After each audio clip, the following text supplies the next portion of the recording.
A'udzubillahi minasyaitonirrajim. Bismillahirrahmanirrahim. Robbi a'udzubika min hamazati sayatin wa a'udzubika robbi ayahdurun. Robbi shrahli sadri wa yassirli amri wahlul 'uqdatam min lisani yafqahu qauli.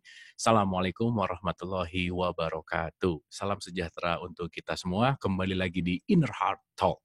Bertumbuh bersama membuka hati.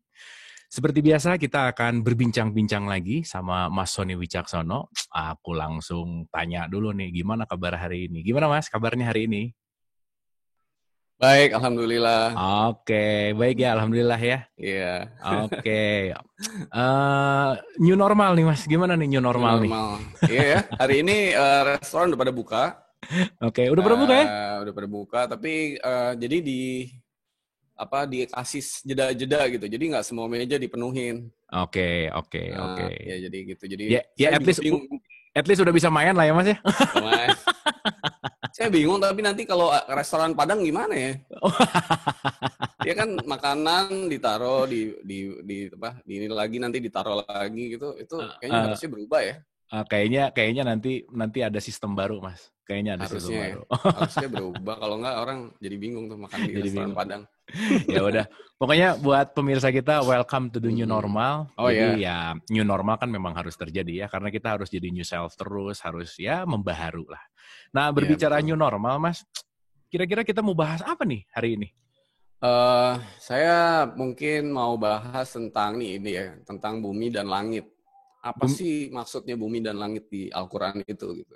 Secara hakikat ya. Bumi dan langit ya? Bumi dan langit. Oke. Apa maksudnya gitu? Ya. Tapi ini bumi ngomongin apa? Earth gitu? Bumi yang Earth atau? Sebagai sebuah perumpamaan bumi ya. Hakikatnya itu artinya apa gitu? Hakikatnya. Oke. Dan langit juga hakikat perumpamaannya apa gitu? Oke. Kalau gitu langsung Mas, gimana nih? Bumi langit itu gimana Mas kira-kira? Iya, jadi saya mau bukanya gini, kita itu kan lahir sebagai manusia ya.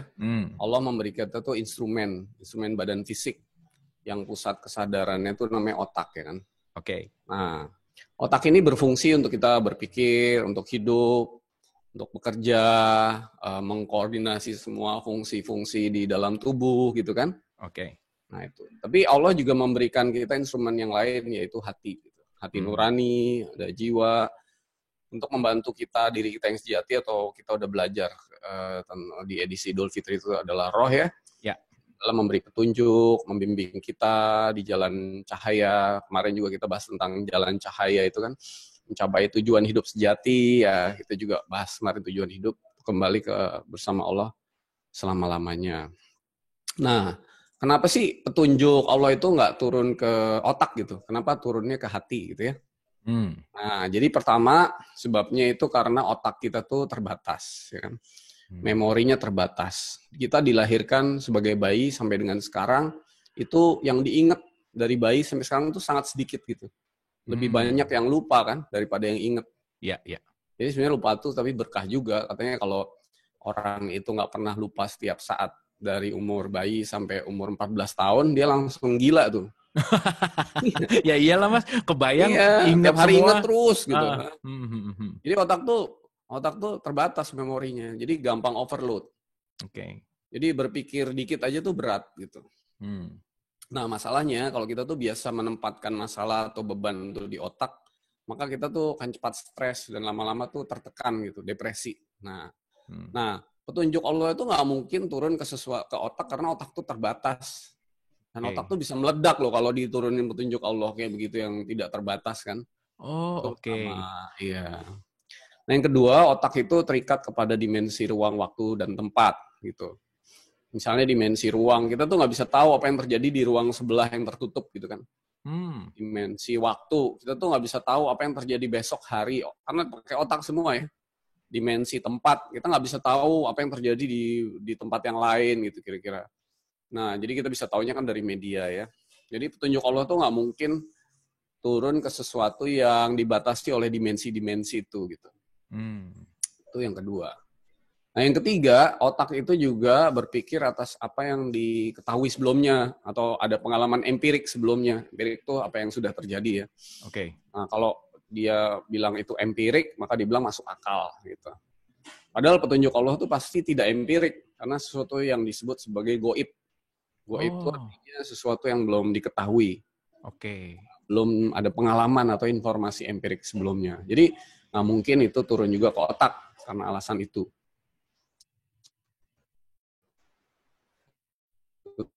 Tadi ketiga. Nah, otak itu memproses informasi. Jadi prosesnya itu ada input, ya input, proses, output kan gitu. Okay. Jadi input yang sama kalau prosesnya beda, outputnya itu bisa beda gitu. Jadi ketika otak kita memproses tuh, otak kita punya persepsi gitu, punya pandangan yang tergantung latar belakangnya, pendidikannya, asal usulnya, nilai-nilainya dan sebagainya. Jadi nggak mungkin petunjuk dikasih ke otak karena nanti di prosesnya pasti beda-beda. Jadi, nah ini makanya ya kalau satu ayat Quran diterjemahin sama 5 ahli tafsir gitu, akan ada 5 pendapat yang beda. Oke, karena memang kapasitasnya juga beda-beda ya? Iya, karena tiap orang punya background beda-beda, memprosesnya beda-beda. Jadi nggak mungkin petunjuk tuh diturunin ke otak.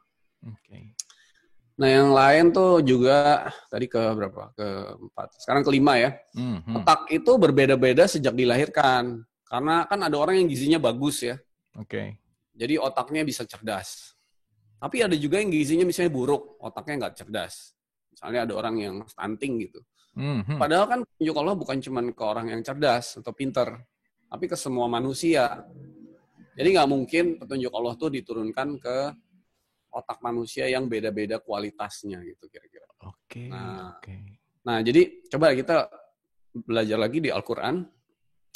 Apa yang disebut Allah di Al-Quran tentang badan fisik yang pusat kesadarannya ada di otak, dan badan non-fisik yang kesadarannya di hati gitu. Nah, kita coba pelajarin ya. Al-Quran itu kan petunjuk. Setiap ayatnya tuh mengandung perumpamaan ya. Misalnya, ketika Allah menyebut bumi dan langit, itu sebenarnya artinya bumi dan langit itu adalah apa yang ada di dalam diri kita gitu. Bumi itu artinya badan fisik secara hakikat. Oh, oke. Jadi sering disebut kita makanya terbuat dari tanah kan. Ya. Yes. Langit itu yang dimaksud adalah badan non fisik. Nah, gitu. Nah, pusat kesadaran dari badan fisik itu namanya otak. Pusat kesadaran dari badan non fisik itu yang disebut sebagai hati atau hati nurani gitu. Manusia itu kan kebanyakan kan hidupnya sehari-hari itu kan kesadarannya fisik, jadi dia rutinitas, setiap hari kerja, makan, mandi, segala macam gitu aja gitu. Nah, sebenarnya kehendak Allah itu menghendaki manusia itu naik kesadarannya. Nggak cuma di fisik dan di otak, tetapi naik menuju kesadaran lebih tinggi yang disebut sebagai langit. Nah, jadi kalau disebut langit itu, artinya hakikatnya adalah kesadaran non-fisik yang pusatnya ada di hati dan hati nurani, kira-kira gitu. Makanya ada kalimat langit tanpa batas gitu ya Mas ya? Langit tanpa batas, betul. Oke. Nah, Allah menghendaki kita tuh ke langit, jangan cuman ada di kesadaran fisik aja, gitu. Ya. Coba dibuka tuh surat 2 ayat 29. Oke, surat 2 ayat 29. Ya. Oke ya, jadi bumi berbicara fisik, langit berbicara non-fisik gitulah kira-kira ya Mas ya, sementara ya. Betul. Oke, menarik nih. Surat 2 ayat 29. A'udzubillahi minasyaitonirrajim. Bismillahirrahmanirrahim. Dialah yang menjadikan untuk kalian seluruh yang ada di bumi, kemudian dia menuju langit. Maka dia menyempurnakannya menjadi 7 langit. Dan dia maha mengetahui segala sesuatu. Ya, jadi Allah menghendaki kita tuh menuju ke langit. Naik kesadarannya gitu. Jadi artinya kita tuh hidup harus spiritual, jangan cuma rutinitas fisik yang berdasarkan otak, tapi harus naik ke kesadaran spiritual, yaitu disebut kesadaran langit. Yang di situ 7 lapis kan, 7 lapis itu kan artinya nggak ada batasnya gitu kira-kira. 7 tuh artinya nggak ada batas gitu. Nggak ada batasnya, unlimited. Ya. Nah, untuk mencapai kepada kesadaran langit atau hati nurani ini kita perlu meniti anak tangga itu. Karena nggak bisa langsung kan, nggak bisa langsung sampai ke kesadaran yang dikehendaki Allah, tapi bertahap. Makanya disebut sebagai setahap demi setahap, selangkah demi selangkah, cahaya di atas cahaya, berlapis-lapis gitu. Untuk dibimbing Allah ke jalan cahayanya terus. Nah, tangga, kayak naik tangga gitu. Tapi tangganya bukan tangga fisik, tapi tangga non-fisik. Oke. Nah, jadi dari kesadaran otak, dari kesadaran fisik otak, lalu naik lagi menuju ke kesadaran yang lebih tinggi gitu. Coba dibuka tuh surat 52 ayat 38. Oke, 5238 ya. Iya. 5238. Oke. Ataukah mereka mempunyai tangga dalam kurung ke langit untuk mendengarkan pada tangga itu hal-hal yang goib? Maka hendaklah orang yang mendengarkan di antara mereka mendatangkan suatu keterangan yang nyata. Nah, jadi mereka jadi harus seperti naik tangga gitu. Oke. Naik satu, naik satu, naik satu. Itu kesadarannya berlapis-lapis. Oke. 38 ayat 10 coba. Oke. Oh iya ya, ini tangga tuh maksudnya step by step ya. Step by step, ya. Oke, 38 ayat 10. Ya. Atau apakah bagi mereka kerajaan langit dan bumi dan yang ada di antara keduanya, jika ada maka hendaklah mereka menaiki tangga-tangga ke langit. Ya. Nah itu. Jadi kesadaran kita tuh setiap hari kayak naik tangga gitu, harusnya naik tangga. Kesadaran lebih tinggi dibandingkan kesadaran otak. Nah, kalau naik tangga kan nggak bisa langsung kan, harus satu per satu gitu. Jadi satu naik, satu lagi naik terus gitu. Oke. Nah, semakin naik itu, tapi pondasi tauhidnya, pondasi di bawahnya itu, pondasi keimanannya itu harus kuat. Karena meskipun kita menaiki tangga yang naik, kalau pondasinya itu nggak kuat, struktur di bawah pondasi nggak kuat, jadi makanya kita dari kemarin tuh bicara muter-muter tentang ini nih, karena ini harus kuat dulu gitu. Itu nanti ke atasnya makin kesadarannya makin naik, kurang bagus gitu. Okay. Ya. Tapi emang bisa Mas si kesadarannya naik tapi pondasinya nggak kuat, emang bisa gitu? Bisa. Oh, bisa Akhirnya ya? misalnya gini, sebagai contoh gini, saya bisa mengetahui banyak hal yang goib, tapi di dalam diri saya belum dibenerin dari sisi sifat sikapnya. Lama-lama kan saya bisa sombong. Oh, oke. Bisa merasa paham, ngerti semua hal gitu. Nah, kesombongan itu artinya fondasi nggak kuat, sebagai contoh. Ya, jadi fondasi itu harus kuat. Kayak pohon gitu, pohon akarnya harus kuat, tapi ini menjulang ke langit gitu katanya, gitu kan. Perumpamaannya kayak gitu. Fondasi harus sangat kuat. Makanya Nabi Muhammad 13 tahun itu hanya belajar tentang tauhid, karena fondasi itu yang diperkuat. Gitu. Oke. Coba dibuka tuh surat 14 ayat 24. Oke. Oh ya, ini yang ngomongin pohon itu ya. Pohon, betul. Perumpamaan itu ya, 14:24. Ya. Tidakkah kamu perhatikan bagaimana Allah telah membuat perumpamaan kalimat yang baik seperti pohon yang baik, akarnya teguh dan cabangnya menjulang ke langit. Nah, gitu. Oke. Ya. Lanjut ini jadi, Mas? Silakan lanjut. Oke, 25-nya ya. 24 ya. Ya, 25. Ya. Pohon itu memberikan buahnya pada setiap musim dengan seizin Tuhannya. Allah membuat perumpamaan-perumpamaan itu untuk manusia supaya mereka selalu ingat. Oke. Nah, jadi nanti kalau pondasi udah kuat, menjulang ke langit, kesadarannya makin naik kesadaran fisik ke hati nurani lebih dalam, harus ada buahnya tuh. Buahnya adalah bermanfaat buat orang lain. Gitu. Jadi kita spiritual itu bukan berarti di gunung sendirian, nggak pernah berhubungan sama orang gitu, enggak. Tapi lama-lama itu kan nanti ujung-ujungnya bermanfaat kepada orang lain yang makin luas. Kira-kira gitu. Oke. Iya. Nah ini yang disebut sebagai merentangkan tali ke langit atau buhul tali yang kuat. Kalau di surat Al-Quran disebut berpegang pada buhul tali yang kuat ya. Jadi kita perlu otak kita tuh sudah saatnya kita beragama nggak pakai otak lagi, tapi naik pakai hati, jadi memiliki kesadaran yang lebih tinggi, yaitu kesadaran langit yang perumpamannya langit ya, yang terhubung langsung kepada Allah. Oke. Itu ada di surat 22 ayat 15. Oke, 22 ayat 15. Ya. Wah, menarik juga nih. Jadi langit tuh bumi ya, maksudnya ini nggak berbicara tentang, ya kan kalau sekarang ngomongin langit lihat ke atas gitu ya Mas ya. Betul. Oke, 22:15 ya.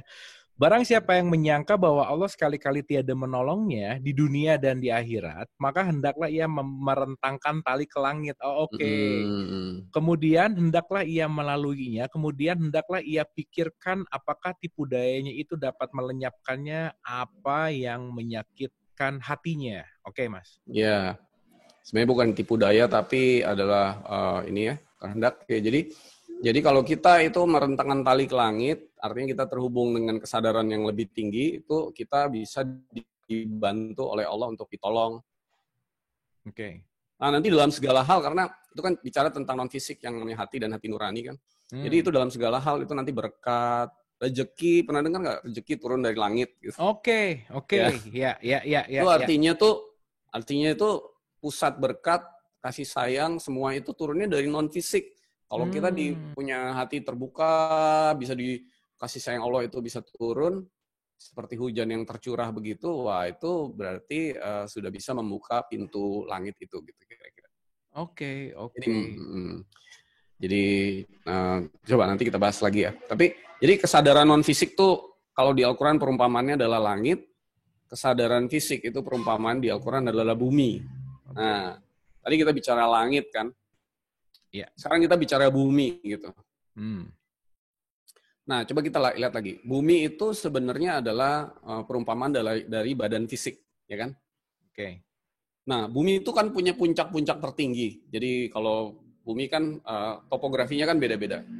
Puncak dari bumi itu kan namanya gunung, ya kan? Nah, jadi gunung itu kalau apapun disebut gunung di Al-Qur'an itu dimaksud adalah perumpamaan dari puncak kesadaran fisik manusia atau otak. Gitu. Puncak kesadaran fisik ya? Iya, namanya otak kan. Nah, tadi saya sampaikan di awal bahwa kalau petunjuk itu yang tidak terbatas, berkelimpahan, berkat Tuhan, kasih sayang Tuhan, kasih sayang Allah, berkat Allah itu turunnya adalah ke hati, ke gunung, ke gunung ke otak, ya. Otaknya pasti akan overload kan, meledak. Oh, oke. Coba kita buka ayatnya, 59 ayat 21. Oh, iya ini yang gunung hancur luluh gitu ya? Betul. Oh, iya. Nyambung nih berarti. Oh, yes, benar Mas. Kalau sekiranya kami turunkan Al-Qur'an ini kepada sebuah gunung, oh iya jadi ngerti nih. Pasti kamu akan melihatnya tunduk terpecah belah disebabkan ketakutannya kepada Allah. Dan perumpamaan-perumpamaan itu kami buat untuk manusia supaya mereka berpikir. Betul. Nah jadi kalau ditaruh di gunung, gunungnya pasti hancur gitu. Karena itu maksudnya turunin ke otak. Karena gunung itu artinya otak yang terbatas kan. Iya. Sampaikan otak itu memorinya sangat terbatas. Gitu.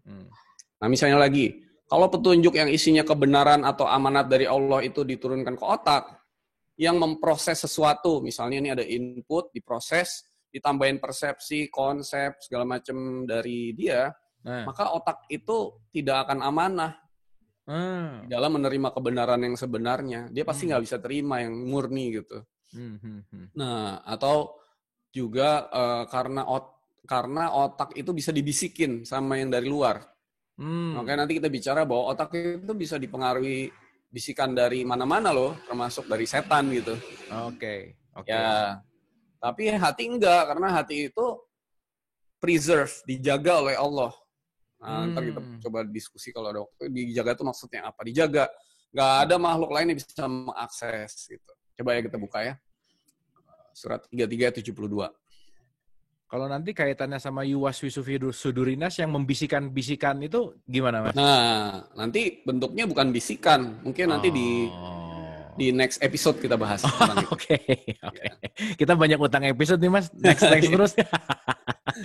Oke, 3372 ya. Sesungguhnya kami telah mengemukakan amanat kepada langit, bumi, dan gunung-gunung. Oh, itu tuh maksudnya ini. Oke.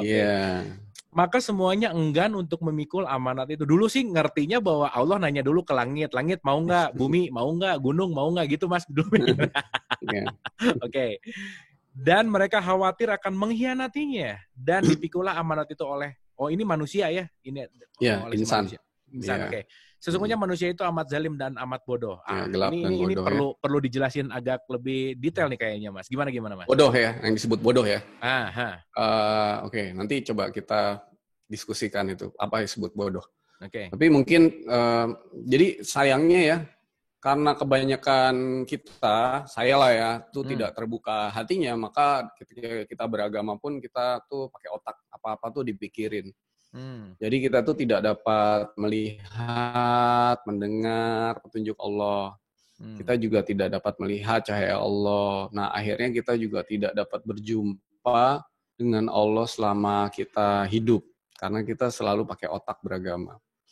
Nah, otak itu kalau dipergunakan untuk beragama atau berspiritual tuh bisa malah menghambat gitu ya. Kenapa? Nah, otak kita tuh sangat kuat kan? Ya. Sangat kuat. Makanya dibilangnya juga tadinya kan gunung yang kuat gitu kan? Kokoh. Nah, kokoh, betul. Ya, pernah dengar ya ayat. Ini semua kayak gunung yang kokoh. Padahal spiritual itu tentang perasaan, menggunakan bahasa perasaan. Jadi pasti nggak masuk akal gitu. Nah, ini udah kuat, kokoh. Nah, coba buka tuh 50 ayat 7. Ya. Oh, itu mungkin yang sering kita dengar bahwa beragama tuh jangan pakai akal kali ya, Mas ya? Iya. Akal itu maksudnya ya maksudnya pakai otak. Bukan pakai otak gitu, bukan pakai pikir gitu kali ya. Oke.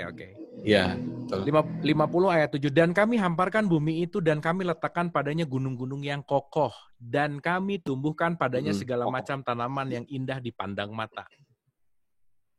Ya, oke. Ini kukunya kokoh, kira-kira gitu. Nah, jadi gitu sih. Otak tuh juga nggak pernah berhenti loh. Jadi berjalan terus pernah dengar cerita kata-kata gunung itu berjalan? Gunung berjalan, ya. Padahal itu sebenarnya bukan gunung fisik yang berjalan, tetapi ada otak itu jalan-jalan terus gitu. Nggak mau berhenti. Oke. Sibuk, otak tuh sibuk banget gitu. Jadi padahal untuk membuka hati atau jalan menuju ke kesadaran lebih tinggi, kesadaran langit, otak tuh harusnya berhenti, diam. Tidak mengapa-ngapa di sini dan saat ini, bahasa Inggrisnya itu right here and right now. Jangan berjalan. Gitu. Jadi ini satu kunci yang penting ketika kita mau membuka kesadaran langit yang lebih tinggi. Otaknya harus berhenti dulu. Gitu. 52 ayat 10. Oh iya ya. Wah, ini baru nyambung semua nih. 52 ayat 10. Ini 52 juga tentang tur tuh gunung ya sebenarnya ya. Iya. 52. Berarti ini lagi ngomongin pikiran gitu ya. Dan gunung-gunung benar-benar berjalan. Iya. Nah, itu yang berjalan sebenarnya bukan gunung itu. Yang maksud hakikatnya tuh pikiran. Otak tuh berjalan-jalan terus. Gunung Tangkuban Perahu nggak kemana-mana. Dari dulu juga di situ. Nggak kemana-mana dia. Waktu Nabi Musa mau melihat Tuhan kan juga dibilang gunungnya harus hancur kan? Iya. Baru kamu bisa melihat Tuhan. Jadi melihat Tuhan itu melihat Allah itu karena Allah itu adalah sesuatu yang nggak bisa dilihat, maka harus dirasakan dengan hati. Nah, persepsi di otak ini harus dihancurkan dulu. Dan pertama kali sebelum dihancurkan, yang jadi pentingnya adalah berada di sini dan saat ini, nggak ngapa-ngapain, berhenti. Gitu. Ya, itu kan ada di surat 7 ayat 143. Ya ini yang ngomongin Musa itu ya. Musa, ya betul. 7 143. Wah, ini menarik Musa banget. Itu. Wah, keren bener. Dan tatkala Musa datang untuk munajat dengan kami pada waktu yang telah kami tentukan dan Tuhan telah berfirman langsung kepadanya. Berkatalah Musa, "Ya Tuhanku, nampakkanlah diri engkau kepadaku agar aku dapat melihat kepada engkau." Tuhan berfirman, "Kamu sekali-kali tidak sanggup melihatku. Tapi lihatlah ke bukit itu." Nah. Maka jika ia tetap di tempatnya, ini disuruh diam gitu ya. Iya. Jangan kemana-mana pikirannya. Oke. Sebagaimana sedia kala, niscaya kamu dapat melihatku tatkala Tuhan yang menampakkan diri kepada gunung itu. Dijadikannya gunung itu hancur dulu dan Musa pun jatuh pingsan. Maka setelah Musa sadar kembali, dia berkata, "Maha suci engkau, aku bertaubat kepada engkau, dan akulah orang yang pertama-tama beriman." Wow, oke. Jadi ini maksud gunung di situ bukan gunung fisik, tapi gunung otak kita, pikiran kita itu pertama adalah harus berhenti di tempatnya, nggak boleh sibuk, nggak boleh mikir ini, mikir itu. Nanti jadi salah satu kunci membuka pintu langit atau membuka hati itu adalah untuk kasih sayang Allah membantu kita, atau berkat Allah bantu kita untuk otak kita berada di sini dan saat ini berhenti dari segala yang masih dilakukan, kira-kira gitu. Nah, jadi otak itu juga tidak dipergunakan dalam hal-hal spiritual, jadi disebut di situ gunung itu hancur kan gitu. Ya. Nah, jadi kalau pintu hati itu terbuka, seperti pintu langit yang terbuka, pintu langit terbuka itu artinya membuka hati ya, itu agar seluruh berkat, kasih sayang Allah, rezeki, apapun yang Allah hendak berikan yang sudah menunggu di atas tuh ya, menunggu di atas tuh bisa tercurah seperti hujan yang lebat gitu ke dalam seluruh diri kita gitu. Nah, segala yang Allah hendak tunjukkan kepada kita yang sekarang ini masih rahasia atau goib itu bisa juga dianugerahkan kalau pintu langit atau kesadaran langit kita udah terbuka, kira-kira gitu. Nah, rahasia langit atau rahasia Allah itu ada di surat 2 ayat 33. Surat 2 ayat 33. Wah, ini jadi kebuka banget nih. Jadi perspektifnya jadi langsung beda, Mas.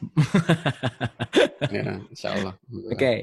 Allah berfirman, "Hai Adam, beritahukanlah kepada mereka nama-namanya." Maka setelah ia menerangkan mereka nama-namanya, Allah berfirman, "Bukankah sudah kukatakan kepadamu bahwa sesungguhnya aku mengetahui yang kegoiban langit dan bumi." Rahasia goib. Kerahasiaan langit dan bumi ya, dan mengetahui apa yang kamu lahirkan dan apa yang kamu sembunyikan. Jadi Allah itu tahu apa yang ada di hati dan pikiran kita lah, kira-kira begitu. Itu kan dibuka, lama-lama kita bisa memahami petunjuk-petunjuk itu. Gitu. Nah, langit atau hati itu juga pusat penerimaan berkat atau kasih sayang Allah. Pernah nggak yang tadi ya kita diskusiin, ada rezeki turun dari langit, ya kan? Tanda-tandanya ada di langit, ya kan? Itu artinya tuh semua tuh turunnya dari hati. Nah, kita tuh kadang-kadang, mau dibaca dulu nggak yang di langit ada tanda-tanda, surat 51 sekian gitu ya, 1920 something gitu. Ya. 19 sampai 23 dari 22 aja coba. Oke.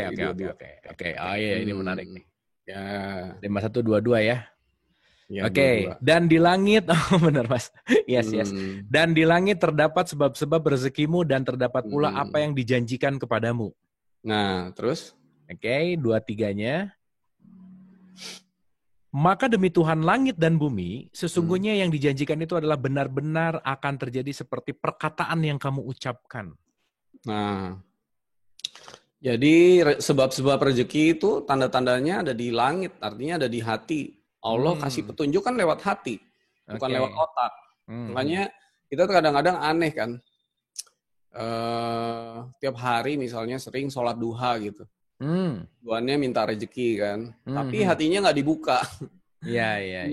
Pintu langit itu agar rezeki yang ada di atas tuh bisa tercurah ke bawah tuh nggak dibuka gitu.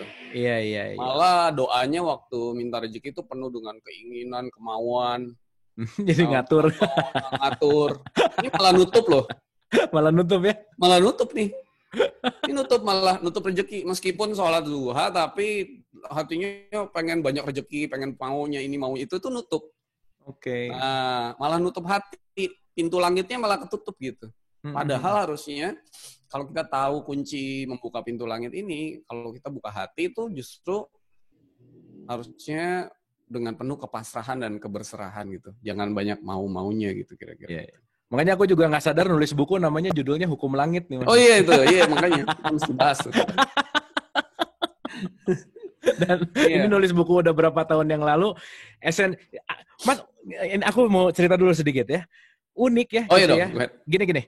Uniknya adalah begitu aku baca ayat, belajar ayat gitu ya. Ini ayatnya kan sama plek sama ayatnya, tapi begitu nerima lagi itu esensinya tuh jadi jauh lebih dalam. Emang gitu kali ya Mas ya?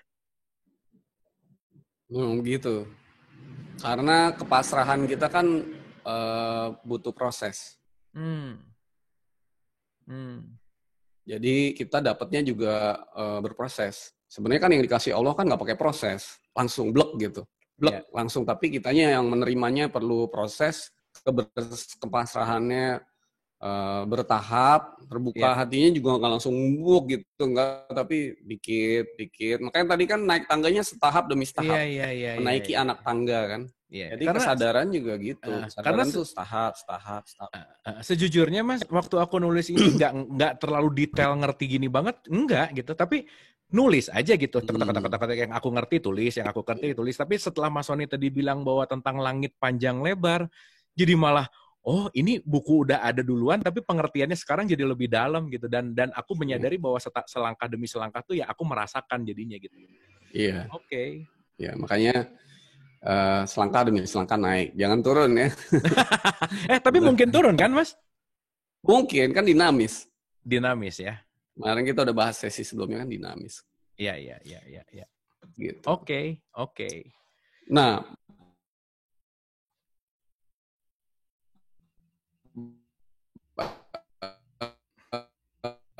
artinya apa ya? Makanan kan?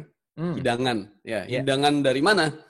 Langit juga. Ya, jadi Al-Maidah itu artinya bukan makanan fisik, tapi makanan dari langit, hidangan dari langit. Apa itu? Ya petunjuk lah. Gitu. Oke. Nah, jadi wah, kalau pintu langit kita atau hati itu terbuka, nah kita baru bisa memahami, oh ini nih hidangan Allah yang sudah dihidangkan kayak pesta gitu ya, pesta makanannya berkelimpahan gitu, sudah tersedia dari langit gitu kira-kira. Gitu. Makanya waktu Maryam berdoa mendapat hidangan dari langit itu bukan berarti ada makanan fisik gitu ya. Yang fisik gitu, tapi dia mendapat petunjuk, terbuka, dia terbuka gitu.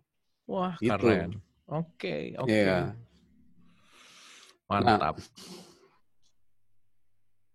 Iya, jadi hati membuka pintu langit itu ya membuka hati agar segala semua yang kayak awan itu bisa turun seperti hujan lebat gitu. Nah, cuma teori ya, kita perlu praktek nih. Betul. Tapi mungkin di season 2 lah kita praktek. Season 1 nih kita benar-benar dulu perkuat dulu konsepnya gitu. Benar. Ya karena kan gitu.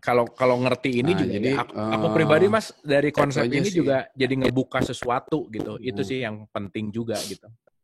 Iya. Nah, tadi ada diskusi menarik tentang kebodohan. Manusia itu zalim dan bodoh kan. Tadi saya itu perlu dijelasin sih Mas. Iya. Nah, di dalam Al-Qur'an itu kan ada kata-kata misalnya, apakah kamu tidak berpikir gitu kan?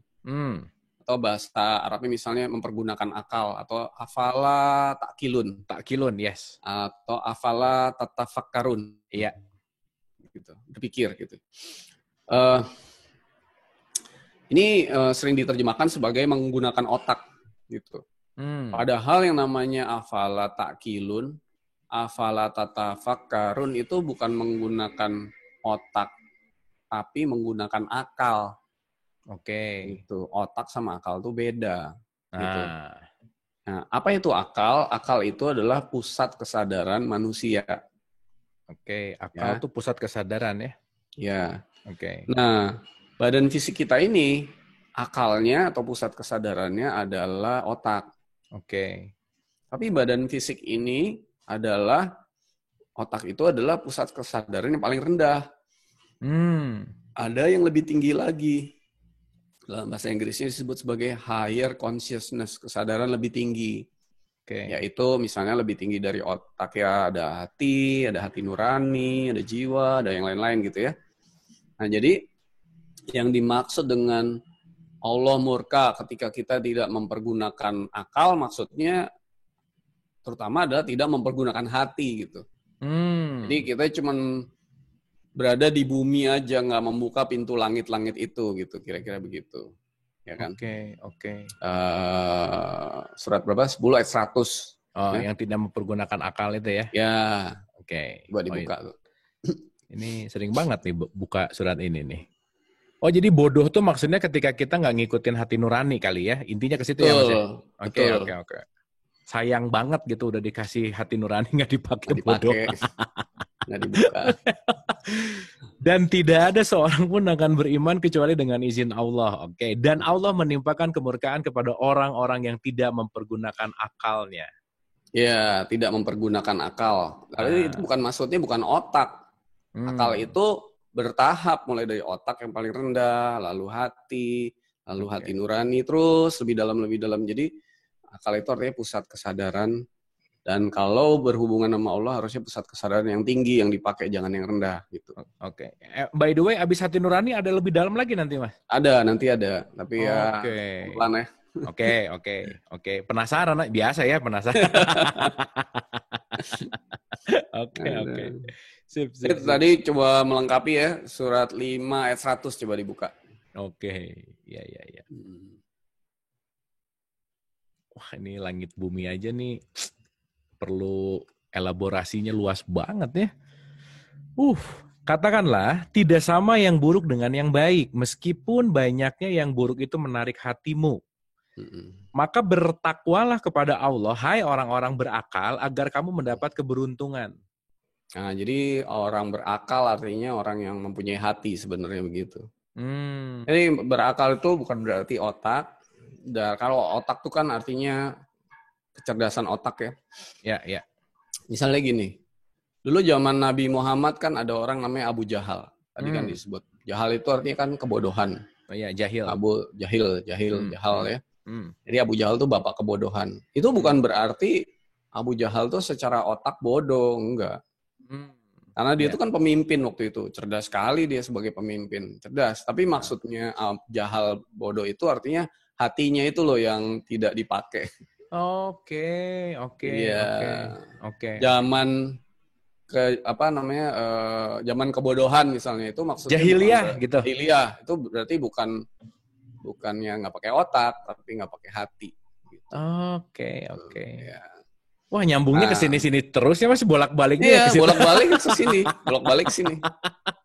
Itu bolak-balik sini. Luar biasa ya. Sebenarnya beberapa episode ini saya cuma mau menekankan ini loh, hati nih harus dibuka, harus dapat hidayah, petunjuk.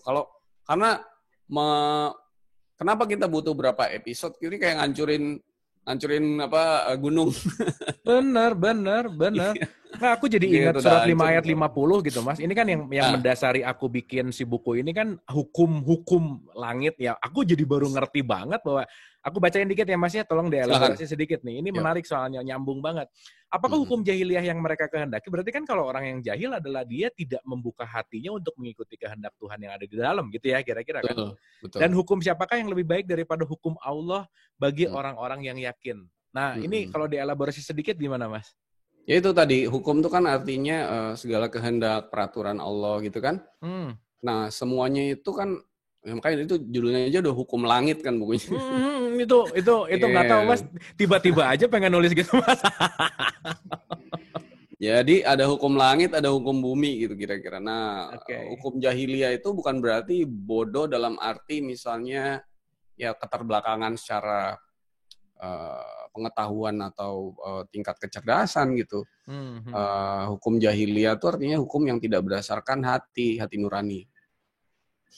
Nah, sebenarnya kan Nabi Muhammad itu kan selalu mengatakan istafti kolbak. Istafti kolbak itu artinya tanyakan ke hati nuranimu gitu. Oke, ke kolbak. Nah, jadi misalnya gini. Buang sampah di kali gitu. Buang sampah di kali itu menurut hati nurani kita, coba kita kalau kita buka hati santai, lepas, nanti kan, bagi teman-teman yang mau gimana tahu caranya bisa lihat di sesi membuka hati itu. Iya, oke. Inner Heart Talk juga ada kan, tinggal dibuka tuh, santai, lepas, pasrah gitu. Lalu ditanyakan ke hatinya, kalau buang sampah di kali itu menurut Allah lewat hati nurani kita, hati kita enak nggak gitu? Nah. Kan nggak enak kan? Iya, Mas. Kali kotor, gitu. Nah ya nggak enak, menekan gitu. Nah, apakah kayak gitu perlu dibikin undang-undangnya gitu. Semuanya harus dibikin, dalilnya apanya kan nggak perlu. Iya. Udah tahu itu udah jelas banget gitu. Nggak usah Iya. lah gitu kira-kira. Ya, ya intinya masa mau buang sampah perlu dalil gitu ya Mas. Iya, benar. Makanya kita tuh perlu belajar beragama pakai hati ya, jangan selalu pakai dalil gitu kira-kira. Oke, oke. Karena Oke, dalil Mas. itu kadang-kadang pakai dari otak bukan dari hati. Ya, great. Iya. Ini oke banget Mas, mind blowing banget ngomongin. Nggak masalahnya ini kena banget. Aku nulis Hukum Langit berapa tahun yang lalu, baru ngerti. Ya maksudnya bertahap sih memang ya. Cuman aku Iya. dapetin pengertian langit yang deep banget gitu hari Nah. ini. Gitu. Oke, keren Iya. banget Mas. So mungkin ini oke nih ya. Jadi apa nih kira-kira speech summary-nya untuk menutup episode ini gimana kira-kira Mas? Oh ya, tadi saya tuh ada satu kelupaan kali ya. Tadi Oke, ada gimana? 5, harusnya satu lagi deh ya. Oke, satu Jadi lagi boleh. ada alasan 5 tadi. Ya, Jadi 5. kenapa ke hati nggak ke otak? Karena otak itu atau pikiran itu tidak dilindungi Allah. Tidak Nah, dilindungi Allah, oke. tidak dilindungi Allah. Coba dibuka tuh surat 15 ayat 9. Oh, oke. Tidak dilindungi oleh Allah ya. Ya. 15 ayat 9. Oh, oke. Ini yang dijaga itu ya. Betul. Sesungguhnya kamilah yang menurunkan Al-Quran dan sesungguhnya kami benar-benar memeliharanya. Nah, kemarin kita bahas Allah menurunkan Al-Quran itu kan di hati kan? Iya. Nah, hati itu dijaga Allah. Artinya gini, dihafizun itu artinya dijaga ya, bukan dihafal. Iya. Jadi kalau kita ke otak itu bisa hoax, bisa dimasuki oleh pengaruh dari luar, bisa dibisikin. Tadi kan makanya dibisikan kan? Oh, dibisikan ya.